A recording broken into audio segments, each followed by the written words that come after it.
Deixa eu trazer vocês agora para um outro assunto. O presidente Lula deve reunir-se amanhã com ministros Fernando Haddad e Rui Costa para discutir o imposto que é cobrado em cima dos combustíveis, a desoneração do imposto federal nos combustíveis que termina nesta semana. Se a isenção não for prorrogada, a motorista vai ter de pagar mais caro na gasolina e também no etanol. Sobre esse assunto, a gente conversa agora ao vivo com o Eberaldo Almeida, que é ex-presidente do Instituto Brasileiro de Petróleo e Gás.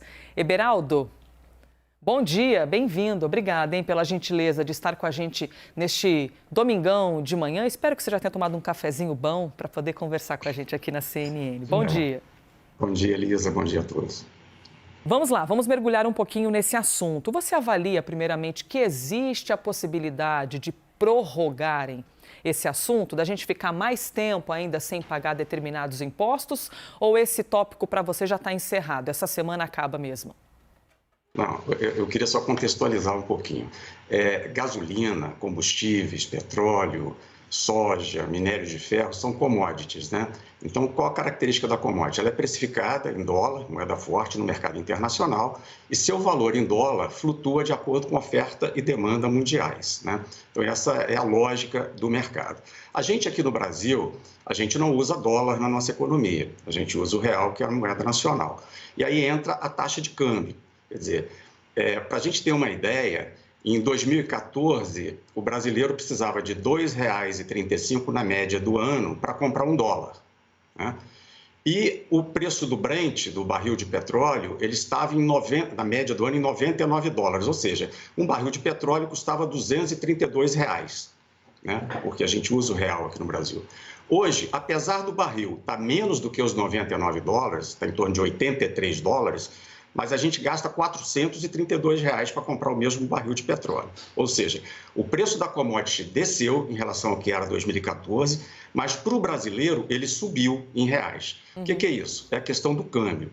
Então, quando a gente for falar em combustível, não só o valor da commodity, a gasolina subiu ou desceu no mercado internacional, o diesel ou o petróleo, mas como é que está a questão do câmbio? Por que eu estou contextualizando isso? Porque essa decisão do governo é uma sinalização importante sobre política econômica. O governo está preocupado com o equilíbrio fiscal, né? Existe responsabilidade fiscal, o governo está começando agora. O ministro Haddad está sinalizando isso. Então, isso é muito importante. Por quê? Porque se o mercado perceber que isso vai ser prorrogado, né? Ou seja, que o ministro da Fazenda perdeu um pouquinho de força na sua articulação, isso gera uma certa descredibilidade do governo perante o mercado, que pode fazer o câmbio subir. Então, mesmo o valor da commodity parado, o câmbio subindo, ou seja, o real desvalorizando, o brasileiro vai pagar mais caro, não só pela gasolina, mas pela carne, pelo óleo de soja, pelo macarrão, porque tudo isso é commodity. E, infelizmente, prejudica a população mais pobre, que é aquela que grande parte do orçamento da população mais pobre vai para o consumo, vai para a alimentação. E praticamente tudo ali é commodity. O macarrão é trigo, trigo é commodity, óleo de soja é commodity, é soja, varia preço em dólar. Então, assim, o brasileiro acaba perdendo o poder de compra por conta de determinadas medidas. Então, óbvio que a gente vê as discussões, principalmente da classe política, que está olhando o curtíssimo prazo. Eu prefiro olhar o médio e longo prazo e o governo mostrar coerência para ter credibilidade, para fazer a moeda nacional apreciar e aí ficar mais barata a gasolina, o trigo, tudo, né? Porque tudo que é commodity depende do dólar, então depende do câmbio. Então, assim, só fazendo um exercício, se o mercado reagir e o câmbio sair do 5,20 que está hoje para o 6, essa discussão já foi retirada, ou seja, se daria com uma mão e se tomaria com a outra via câmbio. Então, essa é a minha visão. Por causa dos efeitos, ou seja, você avalia que essas decisões podem ou não ocorrer. Até porque a gente está falando, né, Eberaldo, de um efeito que mexe na simpatia que as pessoas têm com o governo. Porque se você aumenta já o valor de um combustível, naturalmente as pessoas começam, muitas vezes até por falta de informação, a colocar na conta do governo. Puxa vida, olha só, acabaram de entrar e já estão encarecendo o combustível. Olha, acabaram de entrar e já estão liberando a cobrança de impostos novamente. Se a gente voltar aqui uma algumas casas para quando o imposto deixou de ser cobrado, né? Quando nós deixamos de pagar por esse imposto, você teria tomado uma atitude diferente naquela época ou a melhor saída era, de fato, tirar esses impostos federais para dar uma equilibrada na nossa inflação, na nossa economia? É a questão que isso se deu no ano eleitoral, às vésperas de uma eleição, então ele está muito carregado, muito contaminado da questão eleitoral, né?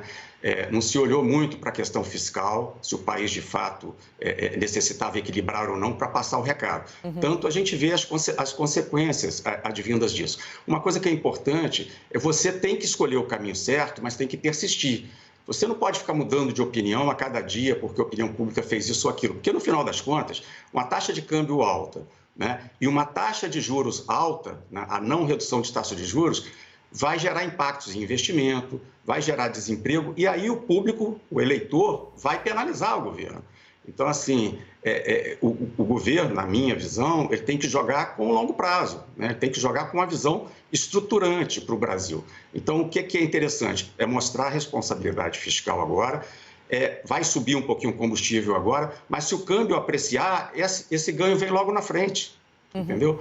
E aí o consumidor começa a entender. E aí cria-se uma condição para baixar a taxa de juros, aumenta o investimento, aprecia-se mais a moeda, o cidadão começa a ganhar poder de compra também no supermercado, porque ele começa a usar menos reais para pagar o mesmo dólar que ele usava antes. Então, esse círculo virtuoso tem que ter persistência para criar. Você não pode desistir na primeira esquina, né? E é isso que eu entendo que a equipe econômica quer fazer. Eu espero que ela tenha sucesso nessa empreitada. Seguimos conversando aqui com o Eberaldo Almeida, que é ex-presidente do Instituto Brasileiro de Petróleo e Gás. E agora eu vou pedir para a gente poder contextualizar aqui um pouquinho mais uma arte, uma imagem que mostra para a gente as diferenças na cobrança de valor. O que exatamente tem dentro do valor que a gente está pagando do combustível. E junto com esse auxílio gráfico, a gente consegue interpretar aqui, ó. Deixa eu trazer essa informação para na sequência compartilhar com o nosso entrevistado. Levando em conta, gente, um valor médio do combustível, tá? R$ 5,07 o preço médio da gasolina no Brasil. A gente tem o que é cobrado, o que é colocado aqui junto, em distribuição e revenda, aproximadamente 17%. O custo do etanol, 16% aproximadamente. O imposto estadual, 18%. Aqui em vermelho, vocês estão vendo, imposto federal 0%, porque não está sendo cobrado e é justamente esse o protagonista dessa minha conversa com o Eberaldo. E aquilo que diz respeito à Petrobras, parcela da Petrobras, 47,7%. Eberaldo, se a gente está falando de um imposto federal que não é cobrado, levando em conta que esse nosso desenho para compreender a diferença de valores, né? O que está dentro de cada litro que a gente paga. Nós teremos, então, nos próximos dias, um aumento do combustível ou nós temos uma margem ainda para barateá-lo? Você pode traduzir para a gente, por favor? De fato, você teria, ato contínuo, um determinado aumento. Obviamente que hoje o preço praticado no Brasil, ele está a 8%, 10%, um pouquinho do preço paridade de importação.